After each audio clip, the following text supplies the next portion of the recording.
Good afternoon.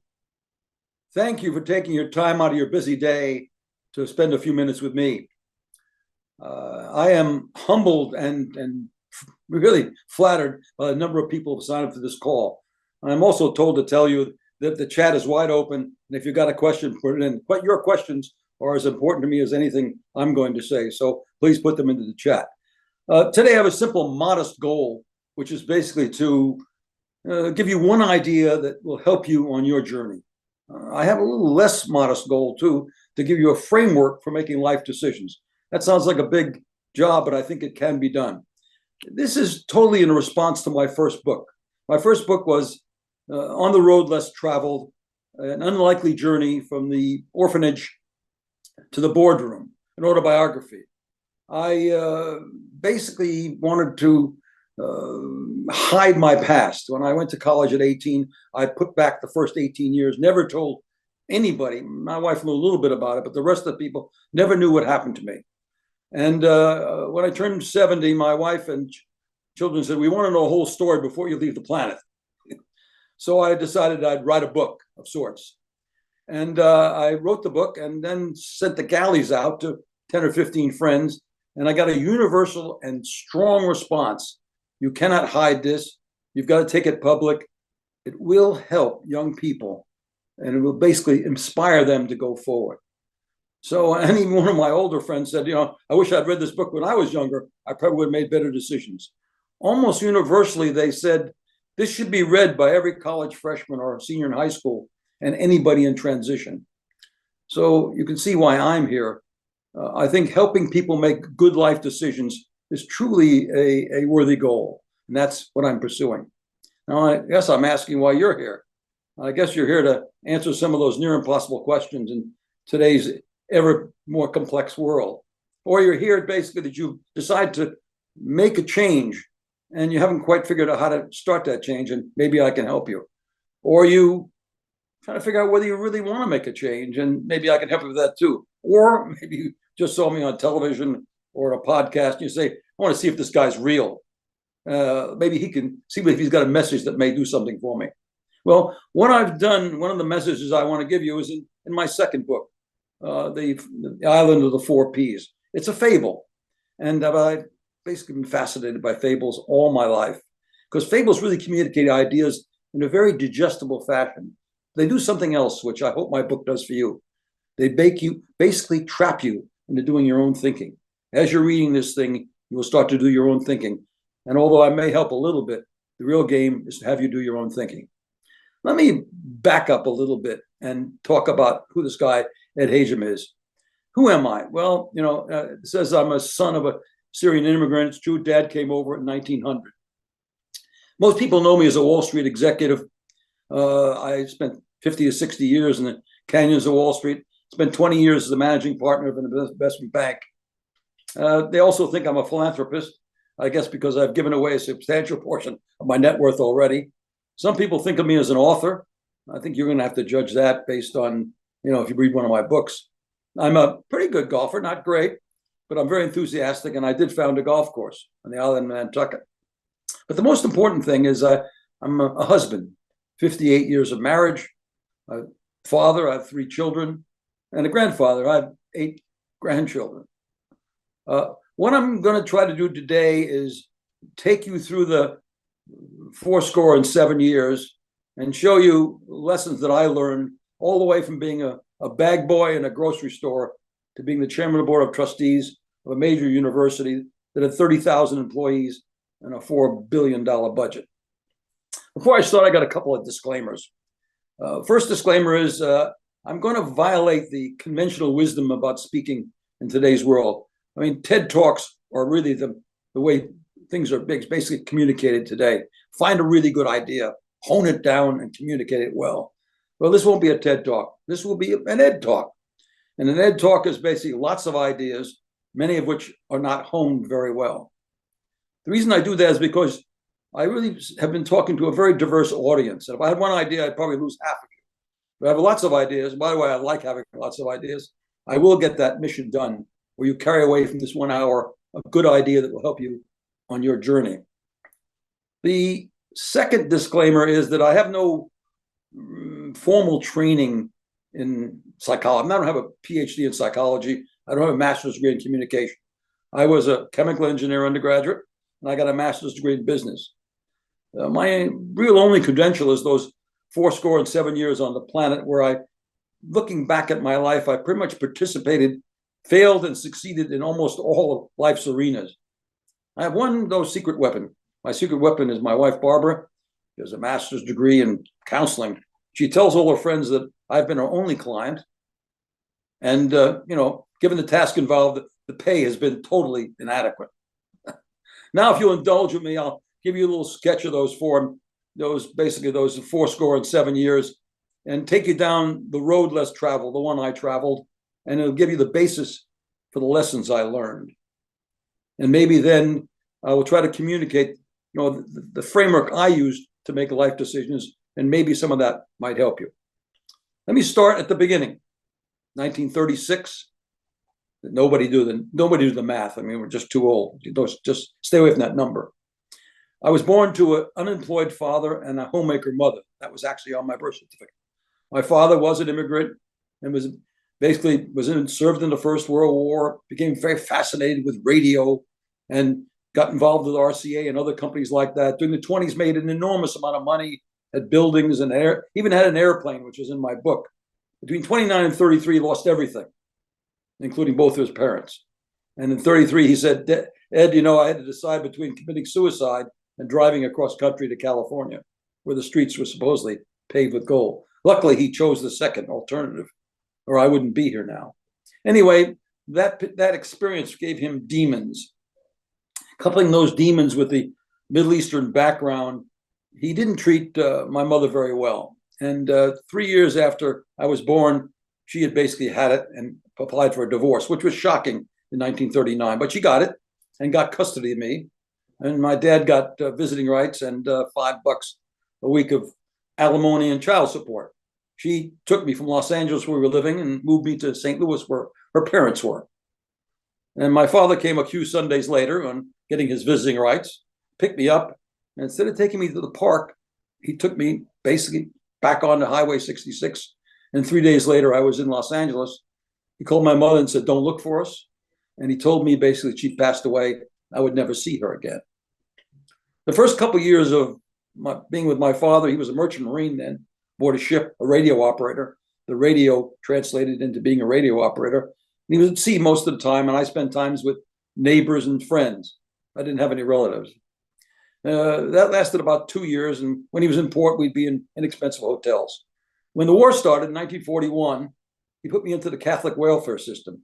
And for the duration of the war, I was in 5 Catholic foster homes. The first one was cold and abusive, and the last one was warm and caring. But I did go through 5 Catholic schoolyards, 5 different schools, which gave me a great capability, which I'll talk about later. After the war, Dad wanted to reconnect, so I flew across country, a 5-stopper on the DC-10, arrived in New York. We spent the summer in the YMCA in New York City at 34th Street. That was quite an experience. Even only being a 10-year-old, I can still remember walking in and out of that place. When September came, I had to go to school, so we went to a hotel in Coney Island. And I had a pretty good year at PS 106. But Dad had a bad year. He couldn't find any land-based work and had to go back to sea. In fact, he finally got a job to go back to sea in the summer of 47. And I was supposed to spend my time with a neighbor, and neighbor changed her mind at the last minute. And actually, I spent a substantial part of that summer by myself in that hotel room. And he set up, food, did all the tests, and told me to be a good boy, and that in September this woman would take me again. Well, September came around, and she again decided to renege. So from the ocean, he basically got me into an orphanage in Far Rockaway, and I traded my room in that hotel room for a room with 50 other fellows. And although it was a little bit of a rites of passage, for the first time in my life, I had community and consistency. And we all went to a wonderful public school. And for 3.5 years, I really flourished. It was really a special experience. But I aged out of there at 14, and my father totally disappeared. This was the 4th time he essentially abandoned me in my 15 years. And after a lot of shuffling of paperwork, took about 6 months, I became a ward of the state. And they could have sent me any place. But luckily, they sent me to another quite good orphanage And instead of 50 guys in the room, there were only 3 of us. The rites of passage was a little more serious, though, in a boys' orphan home. But the orphan home was only about 4 blocks from an excellent high school where 80% of the kids went to private colleges. And after my rites of passage and getting settled, I got an epiphany, which I saw the way out of my problem, which was basically to go to a private college. Now, how does an orphan go to a private college? I was going to figure that out. So I worked hard. I became a varsity athlete. I did well in math and science, and worked almost every afternoon in pin setting, grocery stores, soda jerking, and so forth. Saved a little bit of money, and started taking scholarship exams when I was a senior. There were only 2 or 3 that you could get, and I missed the most important one, which was the New York State scholarship. I was sure I was going to get it. I didn't, but I got the NRTC scholarship, which allowed me to go to the University of Rochester. And I arrived there in my black leather jacket with a suitcase full of the wrong clothes. And not only did I look different, I felt different. And it was a very rough start. I got rejected by every fraternity on campus. But on the other hand, it was a lot better than being in the orphanage. And after the first year I survived, was pledged by one of the good fraternities. And 4 years later, after a lot of very good experiences, I graduated with a degree in chemical engineering and was commissioned as an ensign in the United States Navy. I would spend the next 3 years in the Western Pacific, made 7 crossings of the Pacific, and it was an education like none other in leadership and discipline. Think of it, age 22, reporting aboard your ship in Okinawa.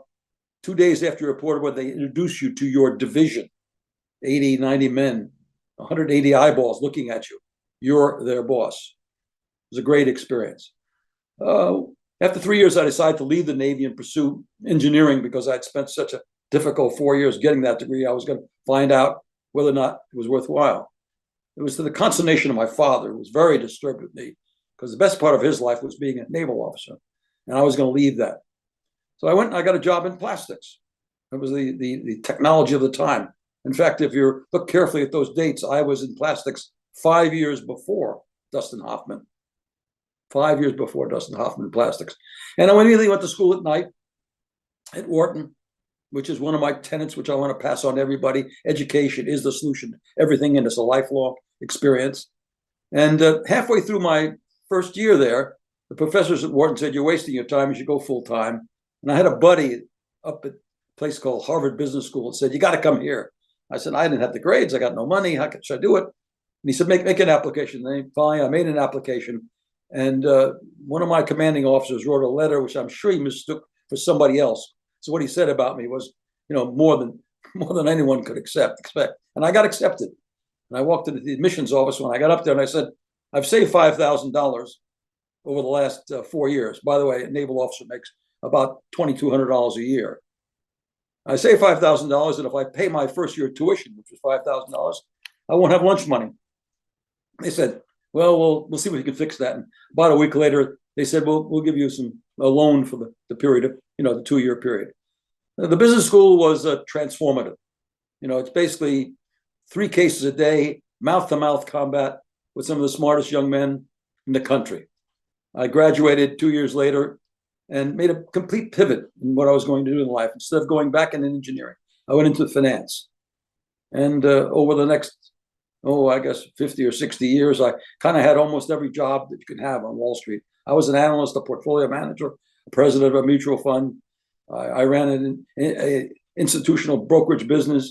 I ran a money management company. And then finally, mid-career, I became the CEO of a medium-sized, actually small investment bank. I found my passion. It was a great experience. Over, I guess 15 years, we grew the company 20 times. And after 5 years, I sold to Xerox. So we sold to Xerox. We bought it back. And 5 years later, we sold it to the Dutch company, ING. And it really put the top of my career. It brought closure to my business activities. During that period of time, I was very lucky to get married. I had 3 children, 8 grandchildren. I got very involved in education. I was the chairman of the board of trustees of my boys' school in Greenwich, Connecticut. I became the president of the Alumni Association at Harvard Business School. And then after 20 years as a trustee at my alma mater, they asked me to be the chairman of the board of trustees. And I was able to give them the largest gift in the history of the school, the 150-year history of the school. And they were kind enough to name the engineering and applied sciences school after me. It made me very happy because now thousands of kids will have to pronounce my name correctly, which was one of my problems through life. They also named a quadrangle after me, and actually they erected an 8-foot bronze statue, and I became the first person in my neighborhood to have a statue. So from, black leather jacket, 50 years later, the largest gift in the history of the school. It's a story. It's a story which I basically tell people, David, why do you want to tell people that story? I want to prove to them 3 things, maybe more than 3 things, but 3 things anyway. First of all, anything is possible. I graduated from the business school when I was age 28 years old with what would be the equivalent of over 6 figures of debt. So I was really broke at age 22. And 50 years later, sure enough, I was able to do something for the school that no one else had ever done. I also want to prove people that education is the solution to almost everything, if not everything. And then the other thing you'll probably learn by reading my book is that you should never be a victim. Never be a victim if you can help it. Use that energy, basically, to figure out what's next. Because being a victim takes a huge amount of energy. And you'll find in my book that when it was my fault, I still looked ahead. When it was somebody else's fault, I still looked ahead. And I got ahead. And there's a couple of other minor things, like I always kid people, early failure is a gift, or actually early adversity is a gift. You'll see that in my book. Now, a lot of people, now that I'm out in the public, and I wasn't out in the public until about 10 years ago, people say, how'd you do it? If you're, give you your secrets. Well, there aren't any secrets, but I went back to my yellow pads, my me pads, which I used to make decisions. And I looked and see, what was I thinking about? And I came up with 8 words, which I guess are on the screen right now. And I call them the buckets of life and the pitchers of life. And these words are not unusual. It's the interaction between them that really counts. And I'm going to go through them in a relatively light fashion because in many respects, the job has to be done by you. You have to go through this because everybody's an individual. We're all different. But I want to go through them and tell you a little about me and each one of them, and maybe you can relate yourself to them. Let's try self first. Self basically is a combination of genes and your environment. You have no control over either one of them. I always tell the joke, it may not be a joke to you, but it's a joke to me. It's about the 4th grader for grade 1, 2, and 3, straight A's, no problem. But in the 4th grade, he came back with his first report card with D's and F's and so forth. And his mother looked at him and said, what happened? Wait till your father gets home and he's going to talk to you. And so the little boy sat down on the couch and waited for his father to come home. When his father came home, his father looked down at him, and the little boy raised his hand. He said, Dad, can I ask a question before you start? And his father said, okay, what's the question? He said, well, is it genealogical or environmental? In a sense, you have no control over your environment until you're 18 or 19 years old. And in my book, this young man, Marcus, in the island of the 4 Ps, arrives on an island, just like someone arrives at a college or in their first job. For the first time in their life, they can handle self. They start to ask, who am I? Why am I am like I am? And am I who I want to be? And if I'm not, how do I get from here to who I want to be? And then you might make some minor or even major changes. And I had to make major changes because I was a very angry young man at 18 because I kept asking, why me? Family, the most important thing. It's the most important thing because it's what's left over after everything's said and done. It's for most people, not for me, but most people start with mom and dad, spouse, children, grandchildren. But it is the most important thing, and it never gets the attention it deserves. It requires attention. Work, where we make our mark and make our living, where we spend most of our time and our energies as well. Now, the first 3 buckets are juggling act. Everybody says you got to balance them. Well, I don't believe in balance because, and by definition, if you focus on one of these, such as work, you neglect the other one, especially if you overfocus. And of course, working on Wall Street, I found a lot of people overfocused on work because there was a huge remuneration. A lot of money was made if you was focused on it. And you basically, you neglected your family, and some people neglected themselves. So it's real juggling. I call that the job is to produce a harmony between those 3 buckets. And the fourth bucket, by the way, people don't pay attention, but it's a major part of life, giving back. I call it community. And I think it does give you some of the greatest satisfaction. My greatest satisfaction, beside my family, is having a young lady stand up on a stage and say, you know, it wasn't you, Mr. Hajim, I wouldn't be here. She's a PhD in optical engineering and a concert pianist and a concert violinist on the side. So, you know, if you get that kind of satisfaction, it's great. And all of you, I mean, I'm going to ask you to raise your hand. How many people are involved in either Boston area or nonprofit activities? And half you, well, all you people would raise hands. And I can remember how in my early life, I guess I was in my 40s, early 40s, and I basically stayed away from community because I was concentrating on work, family, and self. And I had a lot of work to do on self.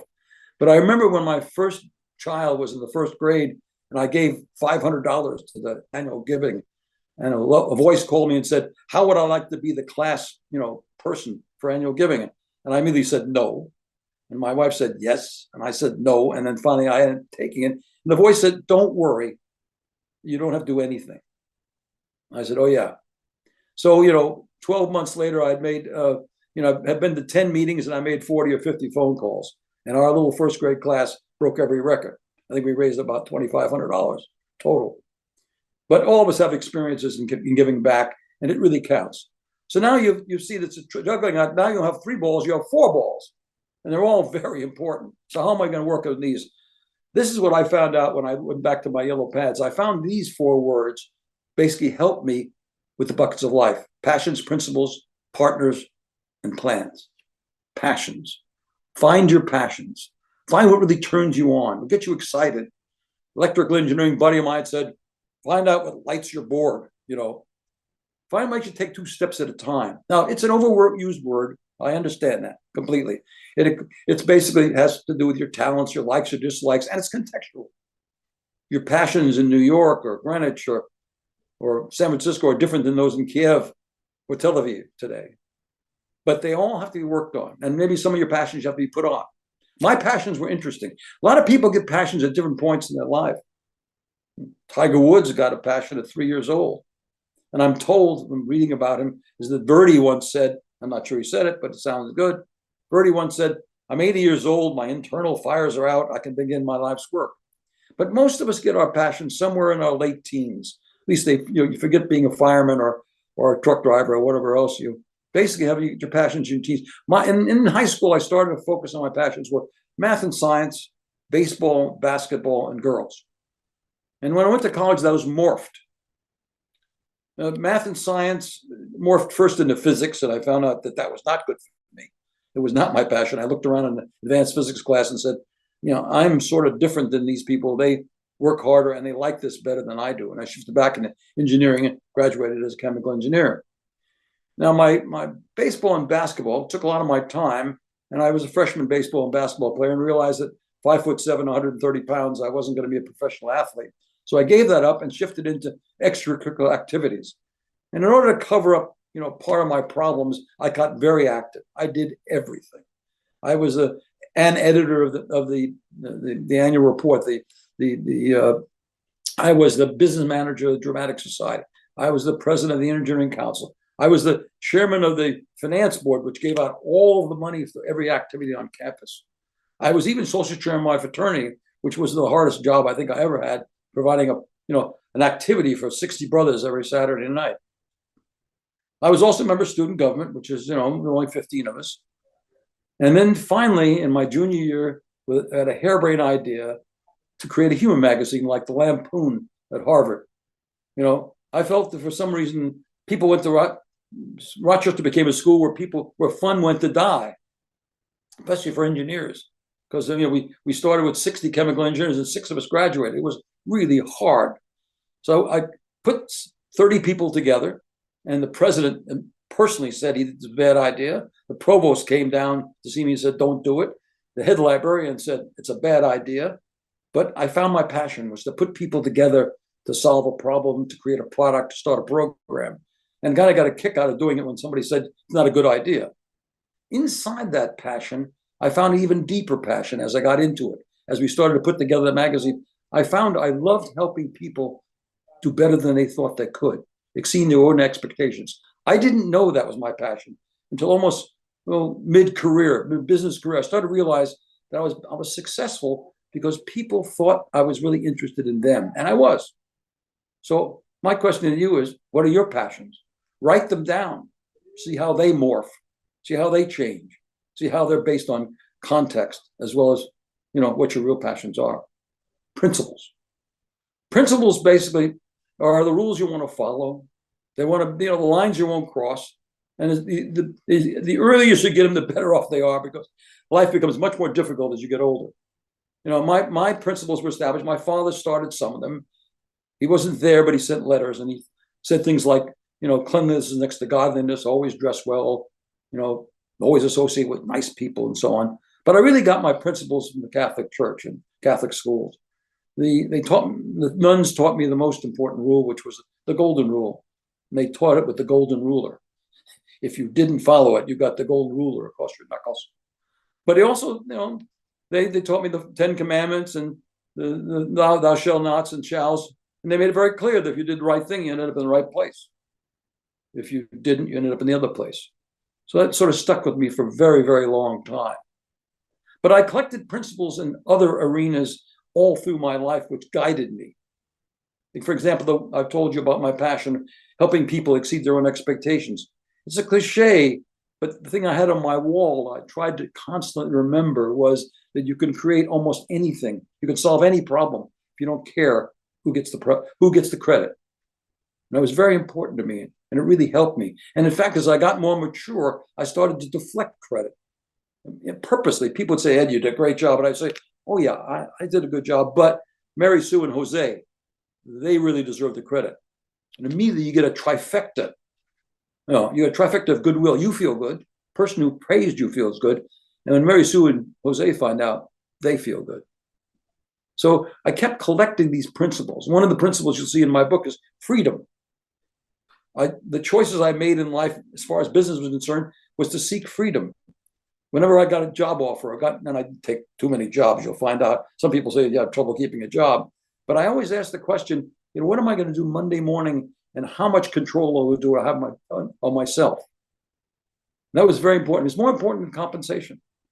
And in mid-career, I traded a fancy dining room at Lehman Brothers, a wonderful view out my window, for a small firm, because I wanted freedom.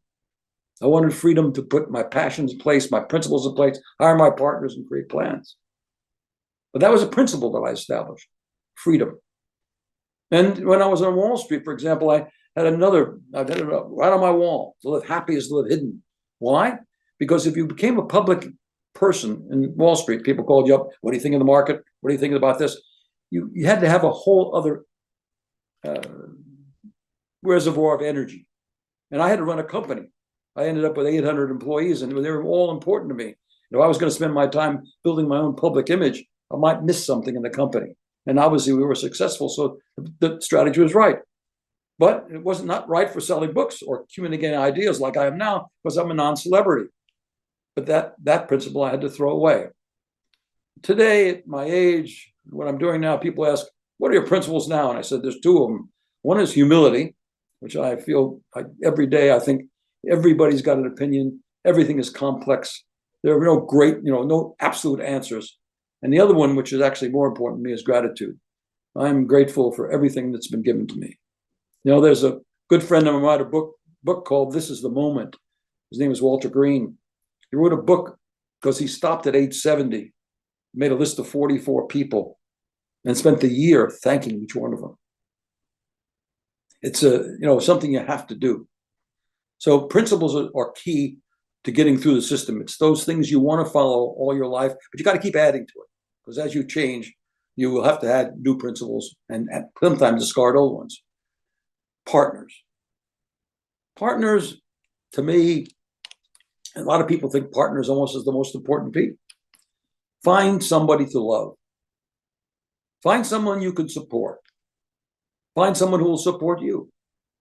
Find someone you can share your life with. I found Barbara, although if you read my book, you'll find out that she found me. And that was very important. And every decision I ever made, she's involved. I love her more than yesterday and less than tomorrow. She says sometimes I skip a few days, but I don't think that's true at all. She's a spectacular person. She's been with me all the way. And I said she's a master's degree in counseling, and she basically has counseled me all through my life. In other things, you have to have all kinds of different partners. And in business, I found I needed three kinds of partners. First partner is to do things that I can't do. And that's absolutely necessary today. We couldn't have this broadcast without, people that are technically qualified to position me so that I can communicate to you all. Find partners who do things better than you can do. The third partner people don't realize so much. This is my favorite partner. Partners who do things that you do really well, but you don't want to do. I'm a pretty good salesman, but I don't really like it. So what I did, I surrounded myself with people with those talents. And therefore, what I ended up doing is doing things I do well that I like to do. And that's nirvana. Now, when you shift to, and by the way, I found somebody early career named Steve, 6'5", Dartmouth graduate, did all those things and more. And without him, I would never have been successful. Now, my end statement, I'll say it again a couple of times. I've been only as good as the people I've surrounded myself with. Then I moved over to the Mason area or nonprofit. Here, you need a totally different set of partners. A lot of people think, well, you take a good salesman, put him in development. No, development person is different than a good salesman. A good administrator in business is different than a good administrator in a university or a school. And you have to make sure those talents are different. And you surround yourself, again, you have to check what you do well and make sure you surround yourself with people who do things you can't do or don't do well. In this case, in my experience at the University of Rochester, I had a president who was a indefatigable person. And we raised, $1.3 billion, more money than was raised in the history of the school combined. Cumulative. He was unbelievable. I rode side saddle. I helped a little bit, but he was my partner and he made it happen. Joel. Then, of course, there's the last sort of partner that I think is very important is a friend. When I give graduation speeches, I always say, look to your left, look to your right. Find someone that you want to spend the rest of your life with and cultivate that. And in my sophomore year, a fellow named Richard found me. We were chemical engineers together, naval officers in the Far East together. He was the guy at Harvard Business School who talked me into going, to Harvard Business School. We ended up in the same community. We ended up in the same company for a while. And about 10 years ago, he got a terminal disease. And I pulled a Tuesday at Maury's with him. I called him every week and we would talk. First words out of his mouth was not this element, that element. He basically said, how are you? Are you working too hard? How's Barbara? How are the children? He was worried about me and he was dying. This was the kind of friend you ought to have, Richard. So what I wish you basically is a Barbara, a Steve, a Richard, and a Joel.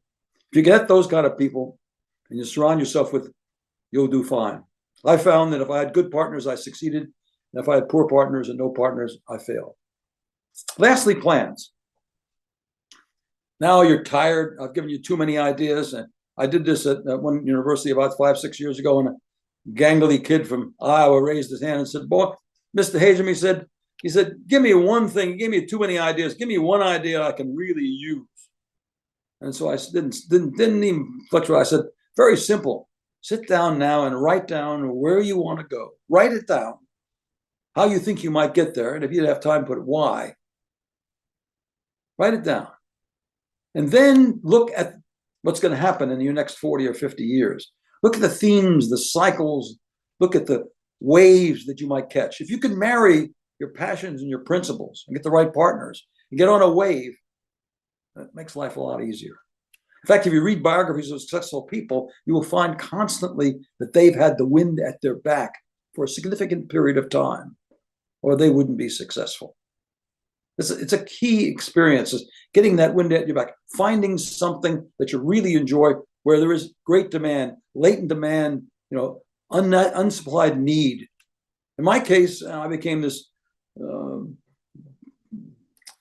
managing partner of a little tiny firm, 70 employees, 20 million in revenues, in 1983. And we grew it 20 times, ended up being 800 million, 800 employees, and we sold it for a bunch of money. And everybody gave me a lot of credit. And, we did a good job. But during that period, the stock market was up 10 times. So I had the wind at my back. And that's very important. And it's not only money and stock market, what have you. I had a good friend. He's just a person I got to know. Graduated after me, but his specialty was curvature of the spine. And he could have gone to any hospital in the United States, but he went to the place where there was unlimited latent demand.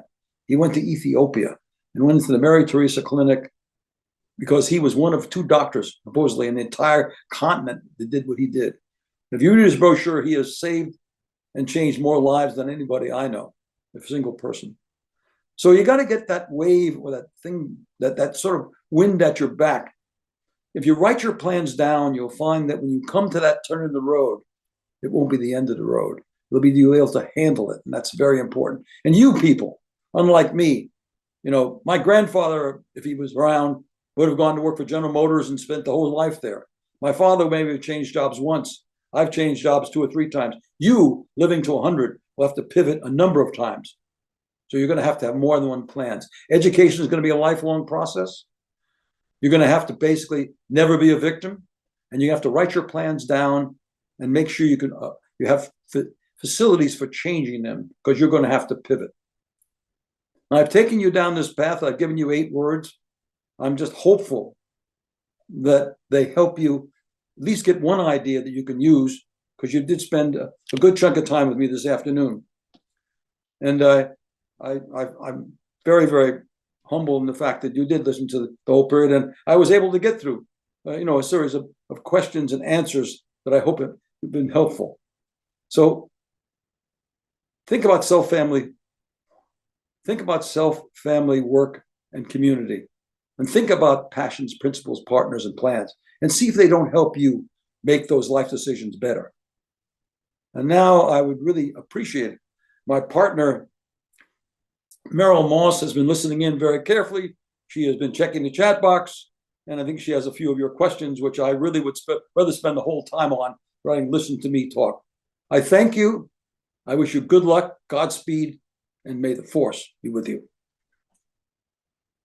Well, Ed, that was wonderful. Thank you so much for that inspiring talk. Thank you so much. We do have questions, and we want to get right to them. So the first question we have is, what are some of the key lessons that you want to pass on?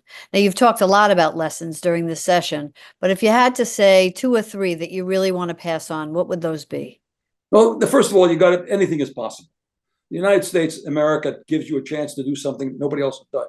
Today, there are more opportunities than ever before. In my era, capital was really more important than knowledge, and today knowledge is more important than capital. So anything is possible. Keep that in your mind. And it's not anything impossible when you're 22. Anything is possible at 22, at 25, at 30, at 50, at maybe even 60. There's plenty of time to break into that situation, and it's unlimited.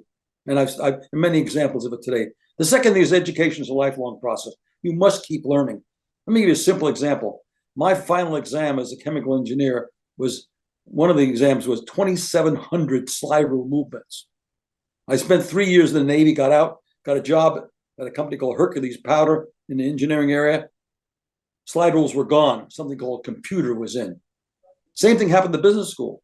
We're using calculators. And then, 5, 6 years later, we had the internet. So it's a lifelong process, and you've got to keep being educated. You have to keep thinking and learning. Learning is a lifelong process, and it is the secret to success. The last one is this one, never be a victim. If you look at my book, there was a point in time where I screwed up a company very badly, and I could have been a victim. I could have complained, it wasn't all my fault. I could have said the company that owned us didn't do what they should have done, and so forth. But I didn't. I went on to the next step, and I moved ahead and got a good job and went on to the next activity. In the case of Lehman Brothers, I spent 7 years there. I did everything right. I turned the securities division from really not even a player to a real player in the business. I made it profitable. They moved me out of that into money management, which was dying. I raised $7.5 billion in 2.5 years. They pushed me out of that, and then they tried to push me out of the company. And I did leave. But I left and went to my dream job. I wasn't a victim. I could have fought them. I was an outside director. I had 7 outside mutual funds, and I was chairman of all of them. I could have, moved those. I could have gone to the press. Forget about it. Go on to the next thing. Don't be a victim. And then again, Some of us, and I talk to a lot of young people who are not raised, or have raised like I was raised. I keep telling them that they have advantages. There are disadvantages in life like mine. For example, just take one. I was in 15 or 18 places before I was 18. What happened to me? I became very adaptable. I could almost adapt to anything given my background. If you grew up in one community and one household and one mom and dad, you're not so adaptable, especially out there in the real world. So I had lots of disadvantages that I had became advantages. I mean, I had more perseverance, more resilience. I had more experience than most. So I communicate to young people, you have an advantage. You've had early diversity and you've overcome it. And now you have something that no one else has. Those are the lessons, basically. There are many, many lessons, and I think the lessons come out in single line principles that you stick in your head and stick to them. Thank you. So inspiring. If you had to look back, is there anything you would do differently if you had the chance? I'm against do-overs because they have unintended consequences. I've had a pretty good life, and I think if I did something over, maybe it would be wrong. I think, there are obviously you can shave things a little bit. I spent 7 years at Lehman Brothers, extremely difficult experience, hard work, and it was the teenage years for both of my sons, and I think I could have spent a little more time with them, and that's a lost thing which you'd never get back. My oldest son was 11 to 18, and I didn't spend the time with them when I was at Lehman Brothers, and I think if I just could have curved that a little bit, I would have taken that back. Otherwise, I pivoted out of making money I closed my mutual fund, or my hedge fund, to go to become the chairman of the board of the University of Rochester, and I consider that to be a very important change. But I really wouldn't change anything. If I had to change anything, I'd change the first 18 years a little bit because they weren't very good and they made me mad. I kept saying, "Me too." Why me? Why am I an orphan? Why am I in this orphanage? And it took me a long time to overcome anger. So if I'd like to have a life, maybe it should have been 4 or 5 places instead of 15 or 18. You can't. Did you reunite with your mother? That's I'll make force you to read the book, but I'll give you a little bit of it anyway. My father died suddenly of a heart attack. It was a very sad story because we had brought closure. We were pretty well separated. We're not estranged, but it wasn't a wonderful relationship. He died suddenly of a heart attack, and I went to his apartment and cleaned it out. I didn't actually. My mother-in-law did. God bless her. I couldn't do it, but he left a suitcase. And I took the suitcase back to Greenwich because I opened it and had some letters in it, kept every letter I ever wrote him. And so I had bad memories, so I stuck it in a closet. 24 years later, on a rainy Sunday, my wife, in her normal fashion, was throwing things away. And she was going to throw this suitcase away. But it was rainy, so I got into it. And I found a package of letters that had some correspondence between my mother and my father and showed that my mother didn't die. She didn't die. So I hired a special investigator. And in a few months, they found her in St. Louis. She was 82 years old. Her husband had just died the previous, and she supposedly was a nice lady. But my father said such terrible things about her. We spent a couple of months thinking about whether I should contact her, but I figured, what the hell? So I wrote a letter saying, "Dear Mrs. Hoffman," at the time she married a second fellow. I think I'm your son. And sure enough, she responded, and we flew out to St. Louis, and she was in her apartment. I rang the doorbell and I said, I'm your son, 57 years late. And we spent the next 12 years together. And I walked into her apartment, and she basically, what immediately came to me very clearly was I found out who I was. I wasn't just my father. I mean, my father was an emotional, bright but difficult human being. My mother was a sensible, sensitive human being. And 2 things occurred to me very quickly. She lived in St. Louis and she talked fast. So I knew that she was basically my mother because nobody in St. Louis talks fast. And she was a little bent over like I'm bent over. And she also rhymed. So it would have been a great case for a sociology department in the university. But at that point in my life, I was very secretive. I didn't tell anybody that she reemerged. We spent 12 years together. And she'd always tell me she really wasn't really my mother. She didn't really take care of me. But if I didn't call her on Sunday, the next Sunday she'd say, "Long time between drinks of water." A little bit of guilt. But she was a wonderful lady. She had a great sense of humor. Her 90th birthday, she wore high heels, had her eyes fixed, and drank martinis. So, God bless, I can get there. Terrific. So speaking of relationships, you talk about successful relationships. Can we talk a little bit about having what it takes to have a successful marriage? Single word. Well, a wonderful question at the Sacred Heart University about 2 years ago. I just stay married so long. And I said one word: listen. It's corny, but you really have to listen, because you change and she changes. And you got to make sure you're hearing what's happening. And I think there are little tricks you can use. One of them is that we used early on was, every year we took a car trip. 4 days in the car, you discuss almost everything. And you find out who that new person is after she's had her first or second or third child, or that she's had difficulty, with her job or something else. That's one thing. Another thing is, at Christmas time, we started with a very small boat. You knew exactly what you're going to get the next day at lunch because you had it at dinner the night before. But put 7 days or 8 days on a boat, where again you're trapped, both you and the family, to talk. So listening and talking, and then also writing it down. And my son used to, when he got old enough, started to collect things that we should do the next year, and those things helped us out. But it really is listening, and it's also respecting the fact that if you find someone you can share your life with, who really is interested in you're way ahead. So listening is the main problem. It's just one word: is to listen, pay attention, respect. And one friend of mine said, it's very simple. He said, every time you do something good, you put a penny or a pebble in a bowl. If you get enough of them in there, then you can make some mistakes. You take some of the pebbles out after a while, and so you can keep the bowl full, though. So, but it's really one of the most important things, because there are very few people who really know who you are and can protect you from the mistakes that you're going to make if you don't have friends around you. Yeah, speaking of friends and friendship, can you shed some light on how difficult or how you maintain friendships too? Because it's a busy world and people are, it seems, busier than ever before. Could you extend that a little bit to friendships? It's the planning process. When you write down, I'm going to call Richard, every 3 months, regardless, and you make sure that happens, or you tell your secretary to make sure she has you talk to Richard. The other thing I found to find friends in my world, making it easier, is find groups of friends. I don't know if anybody's familiar with YPO, Young Presidents Organization, but we met every month. And we met every month now, for 20 years, and then now kind of every 3 months for the last 30 or 40 years. So those people become friends because they go through your problems with you. YPO, in those meetings, you can discuss almost anything. You can discuss, business problems, personal problems, kid problems, so forth. After a while, you develop friends. I found also associates in investment groups.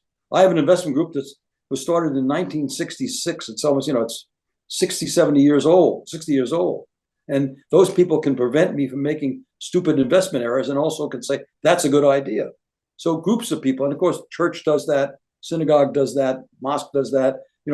Groups of people is a lot easier to keep than single people. But I do believe if you can cultivate, and that's a terrible word, one or two people you're going to pay attention to for a lifetime, or just if you lose somebody, find someone else that you can talk to. And it really requires your effort to go and talk to that person. And some work and some don't, but to have someone like that is really key. I mean, Richard was so important to me. He tried to convert me to be an Episcopalian all his life. He failed, but that's beside the point. But you talk about community, right? And we swing back around to friendship and how you have community and joining things and being part of things, and that's something you talk about too. So can you just shed some light on that? Oh, I think community is so important. I mean, both here in Nantucket, where we run a golf course, we now have 75 kids in schools, scholarships. We're the largest charity on the island, and therefore we're now part of the island. We're part of the fabric of the island. And being part of the community, it's just a wonderful people stop me on the street and say, you sent my daughter to school or my son to school. Down in Florida, we're involved in the Upper Keys Community College. And I gave the graduation speech down there. One of the great experiences of all time, watching, 60 nurses and, dozen marine engineers, and really excited about what they wanted to do. being part of a community is another one of the answers. And we've been very lucky. We've had these two communities we involved. Never quite involved in New York. I was a member of the it was the American Craft Museum. I almost got caught in that in New York City. It required things that I just didn't want to do, like wearing my tuxedo too many times and so forth. But in little communities, it's wonderful. Like in Nantucket here, we are the largest charity on the island. We give out 50 grants a year, and everything that you can possibly think of. I was at a woman's house the other day. She has a thing called the house, and she takes those kids that don't have, they don't have dinner. Basically, they come to her house for dinner, and we provided the vehicle to take those kids and distribute them back to their homes. And you meet people like that when you're in the community. So, but I think community is very important. I'd have to say the second half of your life, once your kids are on their way and they don't need you and don't want you anymore, being part of a community and getting involved in giving back is really satisfying. So we've asked some questions that have been coming in. I have another question. I'm sorry we can't get to them all, but we're going to try. We have a question from someone that came in. He read your book. He saw the takeaways. He works with foster kids, and he said that most kids resent his presence, and he's asking how to improve that. No, it's a hard thing. I remember the head man at the orphanage, the last orphanage I was at, the Hebrew National Orphan Home, was named Reuben Kofta, a wonderful man, really interested in me. He was, and I rejected him because I rejected everybody. I didn't trust anybody. It's very hard for a foster child or a semi-orphan to trust anybody because he or she's been abandoned. He or she's lived a pretty tough life, and you have to talk about trust. And if you can, by the way, I would do it. And there was another fellow at the orphanage that basically talked me into, paying attention to this headmaster. His name was Rick, and he would say, Mr. Koftoff's a very good guy. You ought to pay a little more attention to him. I would say, if you have a series of foster children, I would say a continuum. Find one of the people there that you actually can communicate to him and talk to him about having that person help you with the rest of the troops. Otherwise, it's basically, unfortunately, time and lucky breaks. There'll be a time when you will help that person, and then they think they can trust you, and they will trust you. But they will resent you because you look like and act like just like everybody else in their life who treated them badly or rejected them or kicked them around. So, and they've had people like you treat them good for a while, and then up they go. And especially foster home. Foster care today is much better than it was when I was around. It was really those days that people took foster children for the money. Today, I was just up at the JCCA in Pleasantville. I was so impressed with what they do with those kids, and they're not doing it for the money. They're doing it because they love it, and it made me well up basically. But you got a very tough problem because by definition these kids don't trust, and they have good reason for not trusting. So find someone in the crowd that trusts you, or have a lucky break where or find a position where they have to trust you, and then they do, and then you're on your way. But trust is the answer. Also trying to do things for them. Give them this communication that I tried, that I very luckily happened onto as my passion. Let them feel that you're really interested in them. And that means getting to know them really well. And that's painful and it's difficult because a lot of who they are it's not discoverable. You may read their resume, but there's something else in there that they've left out or it really causes them to be who they are. So good question, though. I'd love to sit down and chat with you sometime. Maybe I can help with a little longer conversation. So we have time for two more. And one is about regret. Do you have any regrets? Well, I think I would have loved to have spent more time with my teenage boys. I really would like to have spent more time with them. That's the one regret, but I don't regret that because I was in a mode with the second golden rule, if you'll pardon me, which he who has the gold rules. Given that I was poor as a child and I owned money when I got out of business school, I had to get financial security. And financial security, unfortunately, was a little more than really was required. I was going to make money and be able to support my family and so I spent time, and I was in Lehman Brothers, was paying well. It was a very good experience as far as business was concerned, and I worked too hard. Just like I talked about those three buckets, I focused on work too much. Now, when I went to Furman Cells, interestingly, I didn't become a public person because every night at 5:30, 6 o'clock, I'd go home to have dinner with the family. And that was important. And the family, straightened out. But, that's the only thing that I can think of. I might have spent, I look at my life, I'm just very, very lucky. I guess one of the things I probably wouldn't do if I did it over again is that Capital Research was a great place to work. And in my second or third year, they gave me a huge bonus, which paid off all my debts and everything else.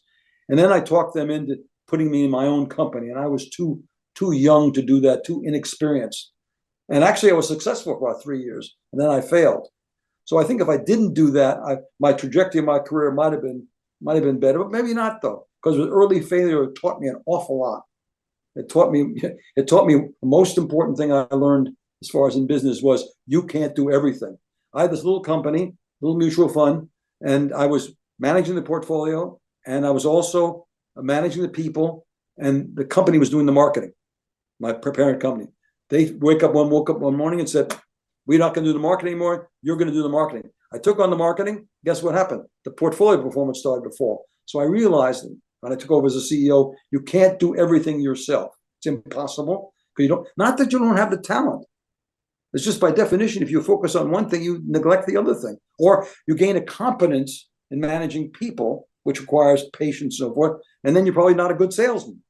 So, I learned that. And maybe I say early failure was a gift for me because I wrote down, and I said, why did I fail? And I realized that I try to do everything myself, and you don't do that in business, especially not today.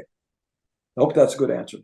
It's a great answer. And, I hear a lot about entrepreneurs failing and how valuable failure is. It comes out of every story, really.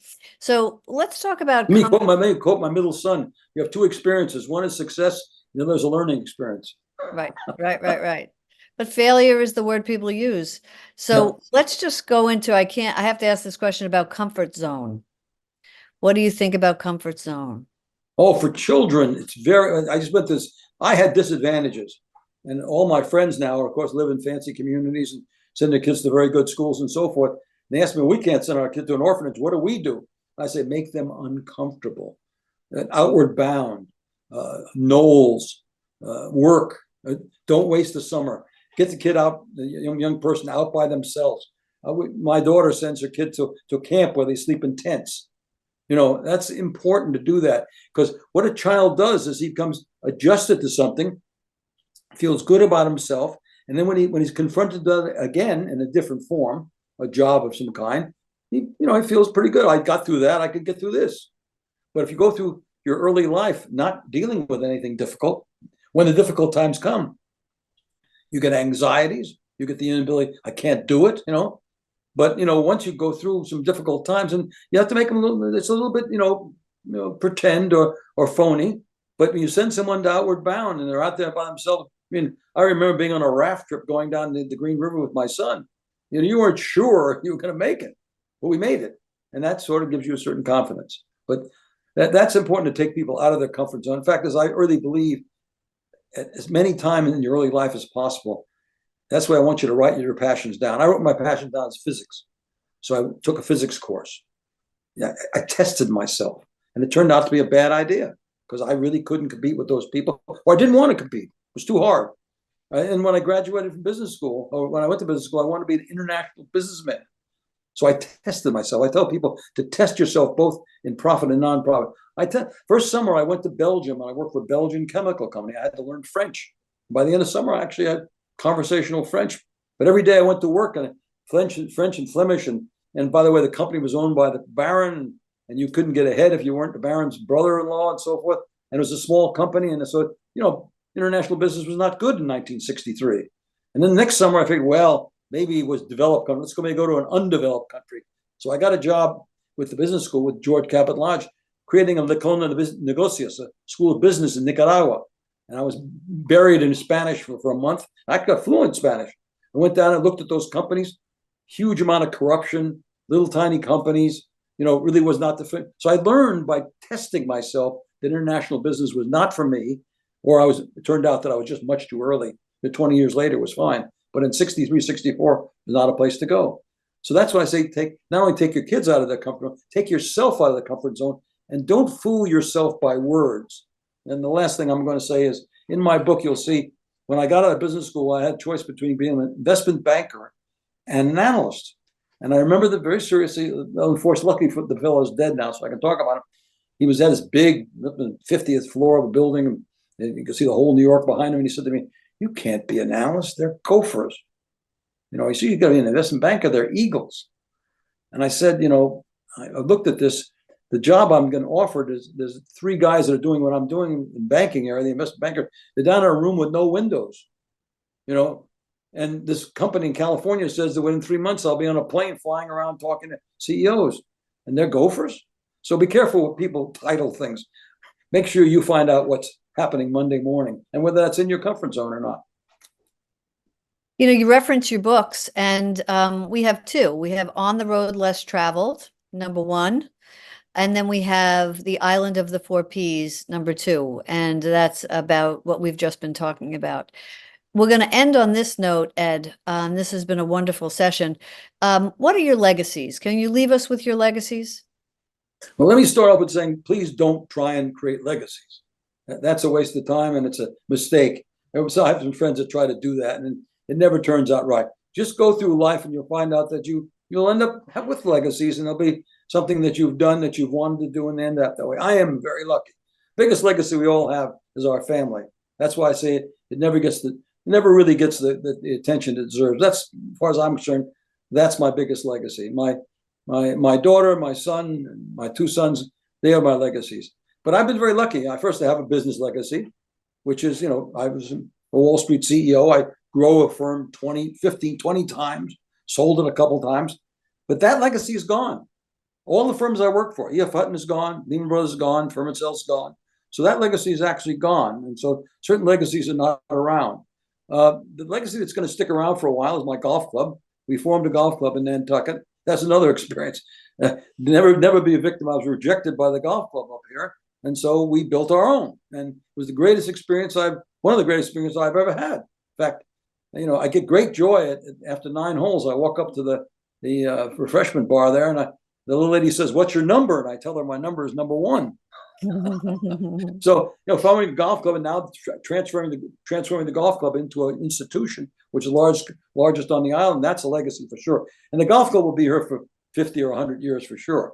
Then the legacy, of course, at the University of Rochester, they were kind enough to put, name a quadrangle after me in a school, which I'm very supportive of. And having an engineering school and applied science, I think the world needs more engineers, and I'm now sponsoring that. And I've got, I had 20 scholarship students. I have 8 now because I didn't have the money to support the 20. But when I die, there'll be another 20 or 30 more scholarship students with my name. So Hajim scholars will populate the world, the engineering world, and that's a legacy, a first quarter legacy. And then the last legacy, I guess, is these 2 books. I'm hoping that, people on this call come away and say, thank you, and I can use a little something you gave me, and that'll be a legacy, I hope, too. And I'm going to continue because the 2 new things I'm working on that could be legacies. One is basically to try to create a first-year course called Life Design. Because I really believe there's a fellow named John Trullo Adams who said there are 2 kinds of education. There's an education that teaches you how to make a living, and there's another education that teaches you how to make a life. I believe the universities and schools do a pretty good job of teaching you how to make a living. They don't do a great job of teaching you how to make a life. And that's done in the dormitories and the fraternities and the dining rooms, done very informally. I want a formal course where the kid graduates with a diploma and a life design, written in pencil, but a life design. So she's thought through her passions, what she's interested in. She does some of the things I do, like test out physics, test out international business. But you write it down, you might test it out. So that's one crusade I'm on now. It could be a legacy there. And the other legacy, which is not really a legacy, but I'm really passionate about what I call professional education, which people call vocational education. I really believe that's one of the secrets to solving our employment problem and our people problem. Give people a chance to find out what they really like. Down in the Keys, there was a young lady just graduated, a public safety officer. She described me the way she loves doing what she does. You bring tears to your eyes. We had a young man who said, "I love to cook." and we gave him a scholarship to Johnson Wells. And he worked all summer long in our kitchen. And he said, "I'd love to make food for people." So that's one of my other things that I want to get to. So those are my, I have 4 or 5 legacies, and of my, well, as far as I'm concerned, but I never tried to create any of them. They just came along. Thank you. Thanks, Ed. That's great. For everybody out there, I hope you enjoyed our talk today. Go to edhajim.com if you want to see a replay of this video or send it to friends who couldn't make it today. And also follow Ed on his social media, which is Ed Hajim Author on Instagram. And he's also on LinkedIn and Facebook as well. So we've enjoyed this talk, and we look forward to your thoughts on it. Please email us at edhajim.com. Well, thank you, Meryl. Thank you, all the people that have been part of this. Thank you very much for this. Thank you for taking your time, and good luck. And as I said, may the force be with you. May you all do very well. Thank you, Ed.